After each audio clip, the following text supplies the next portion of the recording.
Ayaan group of medical sciences Bhakkar के ज़ेरे एहतमाम तलबा और तालिबात के लिए टैलेंट हंट का एहतमाम किया गया।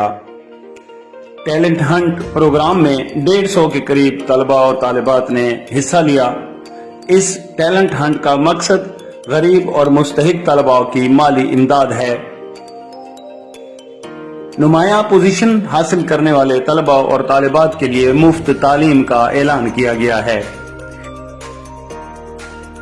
इदारा के स्टाफ ने आयान ग्रुप ऑफ कॉलेजेस के CEO डॉक्टर सफदर अब्बास खान संदीला का पैगाम भी तलबा और तालिबात तक पहुंचाया, जिनका मकसद तालीम को आम करना और नौजवानों को हुनरमंद बनाकर अपने खानदानों की कफालत के काबिल बनाना है। टैलेंट हंट में शिरकत करने वाले तलबा और तालिबात का कहना था कि आयान ग्रुप ऑफ कॉलेजेस का ये ऐसन इकदाम है। कॉलेज का मेयार तालीम और टेस्ट का तरीकाकार से हम पूरी तरह मुतमईन हैं।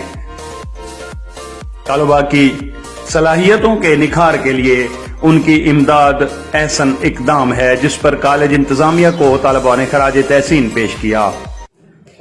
देखो, आज हमारे Ayan college Ayan institute of medical sciences Bhakkar में हमारे टैलेंट हंट का इनकाद किया गया है, जिसमें 150 से ज़्यादा स्टूडेंट ने शिरकत की। और इन टैलेंट हंट का मकसद ये है कि जो तलबा गरीब हैं और वो इस चीज़ को डिज़र्व करते हैं, यानी वो इंटेलिजेंट स्टूडेंट हैं, उनके लिए अयान कॉलेज ने इन टैलेंट हंट का इनकाद इसलिए किया है ताकि वो गुर्बत की वजह से अपनी तालीम आगे जारी रख सकें। इसमें हम बाकायदा बच्चों को स्कॉलरशिप देते हैं और मुख्तलिफ पैरामेडिकल जो कोर्सेज हैं, उसमें फार्मेसी टेक्नीशियन कैटेगरी डी का कोर्स करवा रहे हैं, dispenser, lab, OT, x-ray, radiography, operation theatre technician का, और इसमें बच्चियों के लिए LHB, CNA, CMW के कोर्सेज करवा रहे हैं। आयान ग्रुप ऑफ कॉलेजेस के ज़ेरे तमाम पंजाब के मुख्तलिफ अजला में इस वक्त ब्रांचेस काम कर रही हैं, जहां पे नौजवानों को हुनरमंद बनाने का काम जारी है।